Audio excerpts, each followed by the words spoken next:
ఆదికాండము 2వ అధ్యాయము 15వ వచనం. ఆదికాండము 2వ అధ్యాయము 15వ వచనం.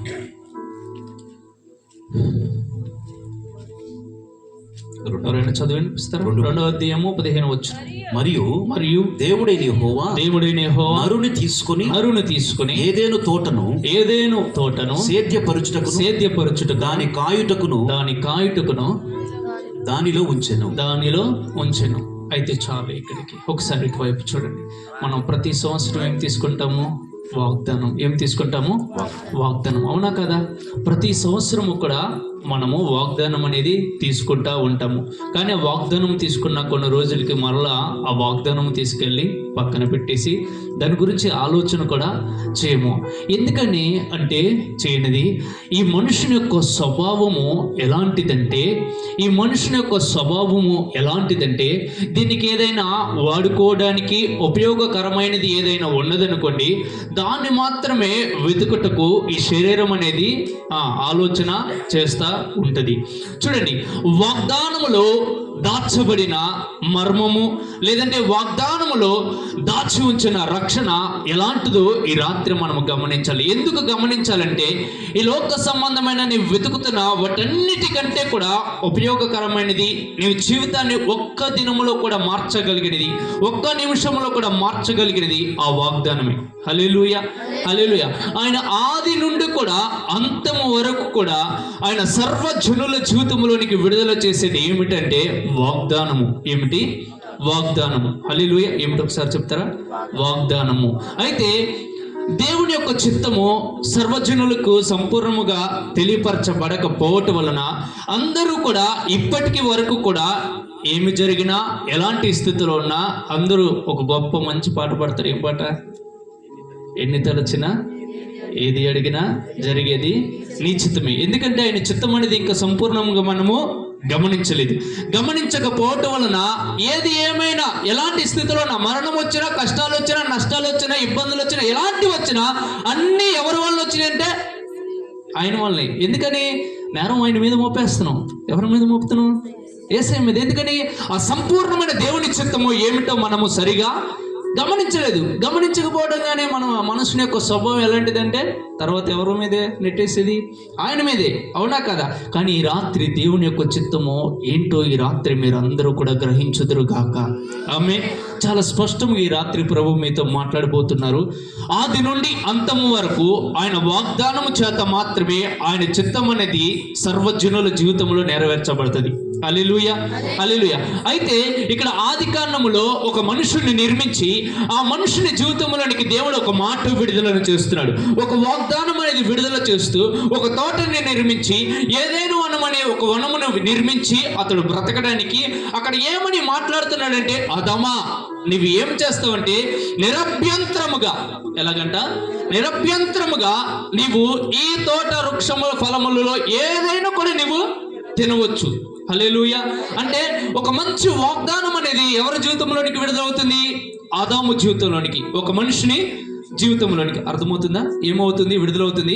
ఇక్కడ పంట ఫలాలు కాదు, విడుదలవుతుంది. ఏమి విడుదలవుతుంది ఒక మనిషి జీవితంలోనికి? వాగ్దానము. ఏమిటి? వాగ్దానము. ఆయనంట ఆకాశానికి, ఈ సూర్య చంద్ర నక్షత్రములను ఎలాగ సృష్టించాడు? ఒక మాట చేత. ఎలాగా? ఒక మాట పలకగానే ఇవన్నీ కూడా ఏర్పరచబడి, అలాగే ఆ మాట అదే మనం ఏమంటాము? వాగ్దానము. వాగ్దానము. ఆ వాగ్దానము ఆదాము జీవితంలోనికి ఏ విధముగా విడుదలైనది? అదామా నీవు నిరభ్యంతరముగా ఈ యొక్క ఫలమును నీవు తినవచ్చు. అయితే ఒకే ఒక ఫలము నీవు తినకూడదు. అయితే మనోళ్ళు ఏం చేశారు? శరీర స్వభావంలో అపవాది చేత మోసగింపబడి ఆ ఫలమే తిన్నాడు. తిన్న తర్వాత సర్వ మానవాళి జీవితంలోనికి ఏమొచ్చినాయి? కష్టాలు వచ్చినాయి, ఇబ్బందులు వచ్చినాయి, నష్టాలు వచ్చినాయి, అన్నీ వచ్చినాయి. ఏమి కొదువైపోయింది తెలుసా? సర్వమానవుల జీవితంలోనికి వాగ్దానం ఏమి కొదువైపోయింది? దేవునితో సహవాసము, దేవునితో ప్రత్యేకింపబడిన జీవితము, దేవుని యొక్క మాటను వినగలిగిన సామర్థ్యం అనేది మనుషునికి కోల్పోయాడు. అయితే ఆ వాగ్దానం కోల్పోయిన తర్వాత మరలా ఎవరైనా ఉంటారా అని ఆయన వెతుకుతా ఉన్నాడంట. వెతుకుతా ఉంటుంటే ఆయన గమనించింది ఏంటంటే, ఆయన సృష్టించాడు, ఆయనే నిర్మించాడు, ఆయన అన్ని చేసిన సర్వజనులంట ఏ విధముగా ఉన్నారంటే రోగములో పడిపోయి ఉండట చూసాడంట, మరణములో పడిపోయి ఉండట చూసాడంట, దరిద్రములో పడిపోయి ఉండట చూసాడంట. వారు ఏమి లేదు, దేవుని యొక్క ఆశీర్వాదం అనేది లేదు.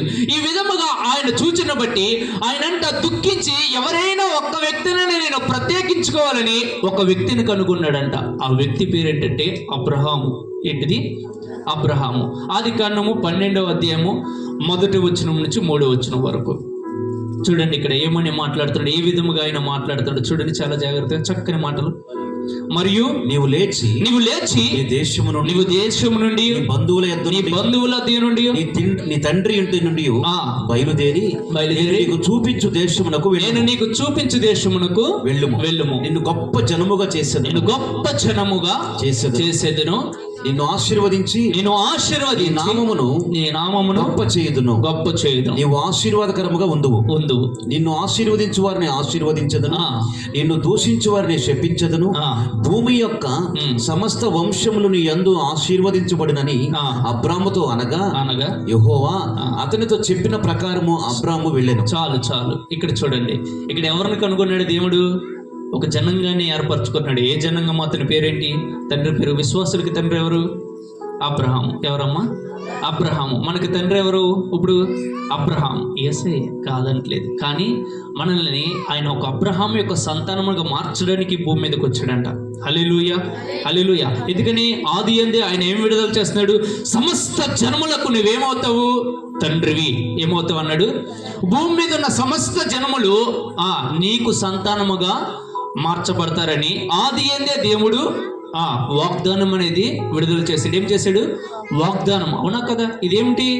వాగ్దానము. ఈ మాట నమ్మి అబ్రహాము బయటకు వచ్చాడు. అవునా కదా? చాలా జాగ్రత్తగానండి. ఈ రాత్రి ఒక గొప్ప సంతోషకరమైన సువార్త మనం మీకు వినపడబోతుంది. ఎందుకు తెలుసా? మీరు వాగ్దానం జీవితంలోనికి వస్తే మీరు బ్రతుకు దినములన్నీ కూడా మీ జీవితంలో ఎన్ని సంవత్సరములు అయితే మీరు కూడగట్టుకుని సంపాదించాలి, లేదంటే ఏదైతే మీరు జయించాలని, ఏదైతే మీరు సాధించాలని చూస్తున్నారో ఒకే ఒక్క దినములో వాగ్దానమును కనుక జ్ఞాపకం చేసుకుంటే ఆ వాగ్దానం మీ జీవితంలో సమస్తాన్ని కూడా ఒకే ఒక్క దినములో మీకు స్వాధీనపరుస్తుంది. హల్లెలూయా, హల్లెలూయా. ఈ రాత్రి కొన్ని మాటలు మనము చాలా జాగ్రత్తగా విందాము. ఇక్కడ అబ్రహాముని ఎన్నుకున్నాడు. ఎందుకని? ఆదికాండములో ఆదాము చేసిన పాపమును బట్టి సర్వ మానవాళి మీదకి ఏమొచ్చింది? రోగములు వచ్చినాయి, కష్టాలు వచ్చినాయి, ఇబ్బందులు వచ్చినాయి. ఆశీర్వాదం అనేది మనుషులలో లేనే లేదు. అయితే దేవుడు ఈ విధముగా సర్వజనులను చూసి ఆయన ప్రేమతో అబ్రహామును ఎన్నుకొని అబ్రహాము ద్వారా సమస్త జనములను ఆయనలోనికి తీసుకురావాలని ఆది యందే అబ్రహాము జీవితంలోనికి ఒక వాగ్దానం అనేది విడుదల చేశాడు. ఈ విడుదల చేసిన తర్వాత ఇంకొక మాట మాట్లాడుతున్నాడు. ఏమని మాట్లాడుతున్నాడు? ఈ వచ్చిన కాడ చూడండి. ఆదికాండము 12వ అధ్యాయము 7వ వచనం చదవండి అమ్మా. అవునమ్మా. యెహోవా అబ్రహామునకు ప్రత్యక్షమై నీ సంతానమునకును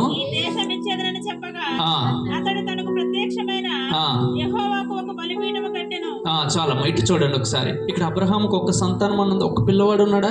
అసలుకి లేనే లేడు. అసలుకి ఎవ్వరు కూడా అబ్రహాముకి లేరు. అలాంటి సమయంలో అబ్రహాముతో వినపబడుతున్న వాగ్దానములు ఏంటంటే, అబ్రహమా నేను నీ దేశముని, ఈ దేశమును, కానాను దేశమును ఎవరికి ఇస్తానంటే నీ సంతానానికి ఇస్తానంటున్నాడు. అంత మాత్రమే కాదు, ఎప్పుడు ఇస్తాడంట? 15వ అధ్యాయం ఇక్కడ చదవండి. ముందు చెప్పబడే వాక్యం కోసం ఇవన్నీ చదివిస్తాడు. 15వ అధ్యాయం 16వ వచనం. అమోరీయుల అక్రమము ఇంకను సంపూర్ణము కాలేదు గనుక నీ 4వ తరము ఇక్కడికి మరలా వచ్చేదరు. ఎక్కడికి వస్తారు? ఈ కానాను దేశమునకు. ఎక్కడికి వస్తారమ్మా? కొంచెం ఇటు చూస్తారా? కొంచెం ఇటు చూడండి. అబ్రహాముని గురించిన మాటలు వింటున్నాం కాబట్టి, ఎందుకంటే నేను ముందు చెప్పబోయే వాక్యం మీ అందరికి అర్థం అవ్వాలంటే ఇదంతా కూడా మనం అర్థం చేసుకోవడానికి ప్రయత్నం చేయాలి. నేను ఇంకా వాక్యం మొదలు పెట్టాల. హల్లెలూయా. నేను ఇంకా వాక్యం చెప్పడానికి ముందుగా నేను ఒక పునాదిలాగా మీ అందరికి అర్థం అవ్వాలని ఇవన్నీ కూడా స్టోరీ రూపంగా చెప్పుకుంటూ వస్తున్నా. వాగ్దానం అనేది మనుష్య జీవితంలోనికి ఎందుకు వస్తుందంటే, దేవుని యొక్క చిత్తం అనేది నీ యందు ఎలాగ నెరవేర్చబడుతుందంటే వాగ్దాన రూపకం మాత్రమే. హల్లెలూయా. ఆ విధముగా నెరవేర్చబడడానికి అబ్రహాముని ఎన్నుకున్నాడు.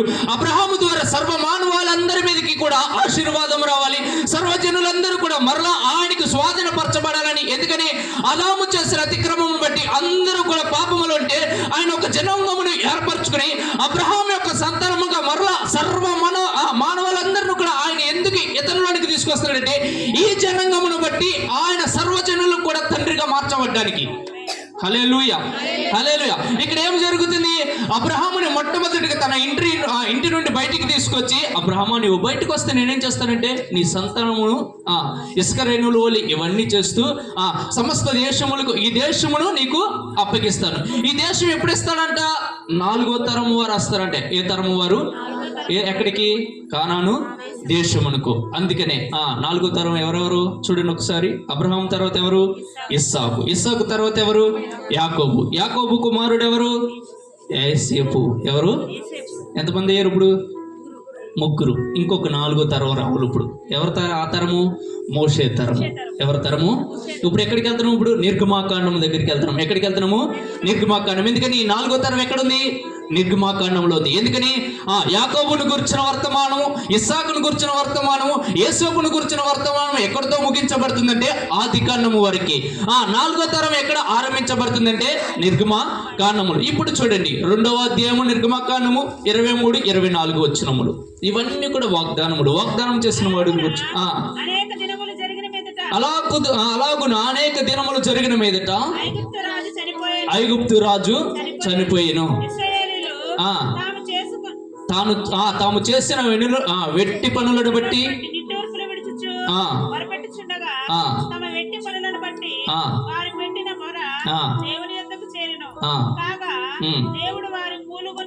వారి మూలుగులను విని ఇస్సాకు యాకోబులతో చాలు. ఇటు చూడండి. ఇప్పుడు ఏం చదువుకుని వచ్చే ఇంతకు ముందులో 15వ అధ్యాయం 16వ వచనంలో మీ 4వ తరం ఇక్కడికి వస్తారన్నారు. ఇక్కడ ఏమని మాట్లాడుతున్నారు? వీరి మీద భారం అనేది పెరిగిపోయింది. మరో రోజు తర్వాత యోసేపు చనిపోయిన తర్వాత యోసేపుని ఎరగనటువంటి ఒక రాజు వచ్చాడు. ఈ రాజు ఈ ఇజ్రాయేల్ సైన్యం అంతటిని కూడా సంతానం అంతటిని కూడా దాస్యంలోనికి తీసుకెళ్లిపోయారు. కానీ ఈ దాస్యంలో ఉన్న తర్వాత ఈ భయంకరమైన వేదనలు తట్టుకోలేక వీరు మొర పెడతాం ఆరంభించారట. ఈ మొర దేనికి కనెక్ట్ చేయబడిందంటే వెనువెంటనే వీరు చేస్తున్న మొరంట దేవుడు ఏ విధముగా ఆలకించాడంటే అబ్రహాముతోను ఇస్సాకుతోను యాకోబుతోను చేస్తున్న నిబంధనను జ్ఞాపకం చేసుకున్నాడు. ఏంటో నిబంధన? వాగ్దానము. ఏమిటి వాగ్దానం? ఏమని వాగ్దానం చేశాడు? ఇదిగో నేను ఈ దేశమును, ఏ దేశమును? కానాను దేశము నేను నీ 4వ తరాన్ని నేను నడిపిస్తాను అని ఎవరు చెప్పారు?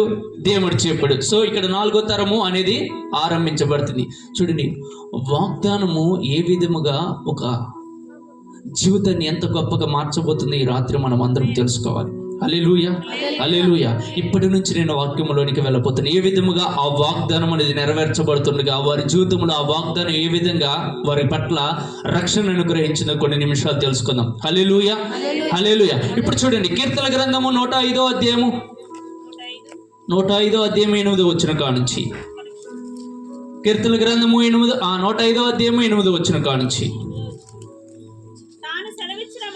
తాను సెలవిచ్చిన మాటను ఎన్ని తరముల వరకు అంట?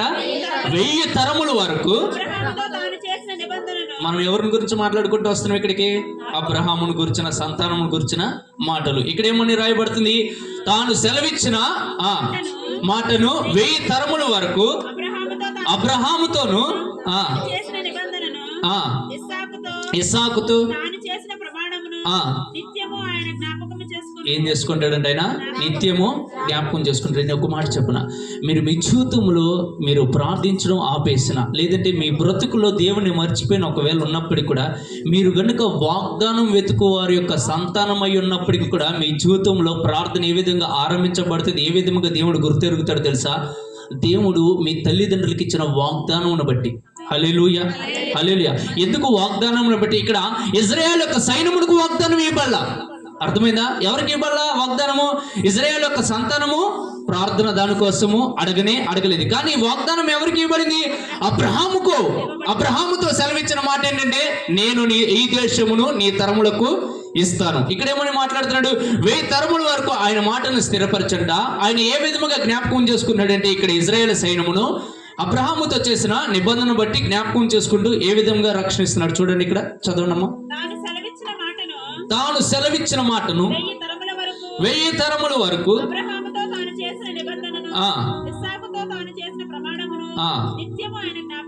నిత్యము ఆయన జ్ఞాపకం చేసుకున్నాను. ఎవరి సంఖ్య?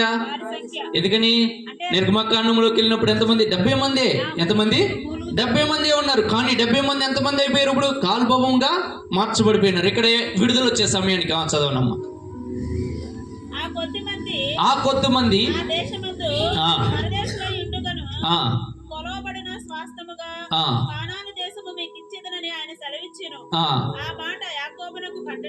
కట్టడుగాను హల్లెలూయా. వారు జనముల నుండి జనమునకు ఒక రాజ్యము నుండి రాజ్యమునకు తిరుగులాడుచుండగా నేను అభిషేకించిన వారిని ముట్టకూడదని. ఇటు చూడండి ఒకసారి.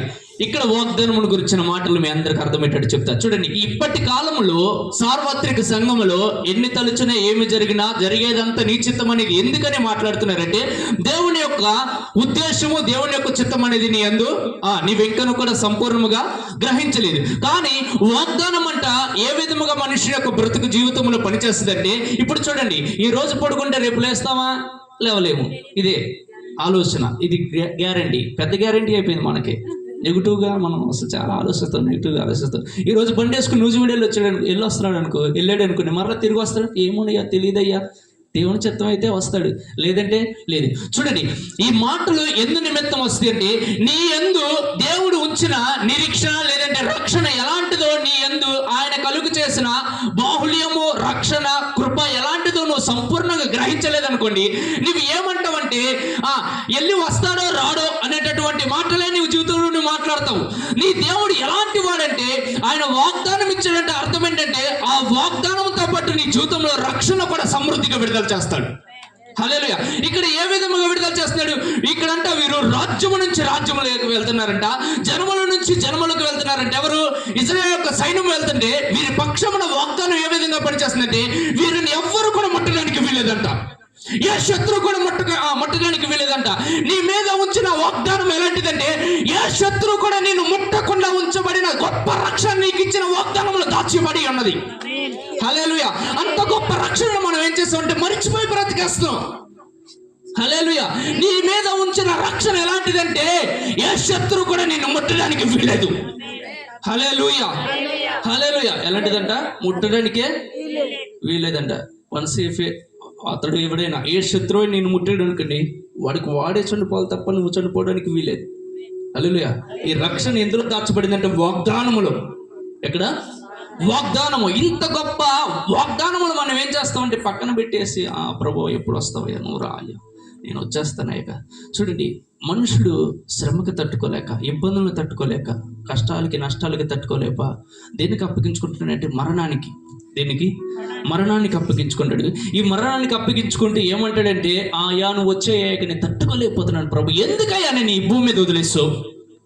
అమ్మా, నీ బలహీనతను బట్టి ప్రభు త్వరగా రావాలని కోరుకుంటున్నావు చూడు, అది చాలా అంటే చాలా ప్రమాదకరం. ఎందుకంటే దేవుని యొక్క ఉద్దేశము, చిత్తము నువ్వు గమనిస్తే నేను చెప్తున్నా, నీవు శత్రువు నేను తరమే అవకాశం లేదు. శత్రువు నీవు తరుముతావు కనుక ఆయన వచ్చే వరకు కూడా నేను సజీవుల లెక్కలో ఉంటానని నిరీక్షణతో నువ్వు మాట్లాడుతావు.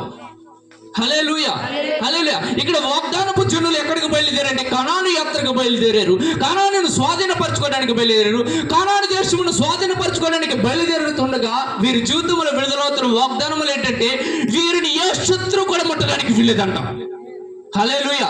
నీవు కూడా పరలోక రాజ్యం అనేది చేర్చబడే వరకు, పరలోక రాజ్యం ఒకవేళ ఈ భూమి మీద నువ్వు అనుభవించడానికి నువ్వు కనుక ఆలోచన చేస్తే నేను చెప్తున్నా, ఏ శత్రువు కూడా నిన్ను ముట్టడానికి అధికారం లేదు. హల్లెలూయా.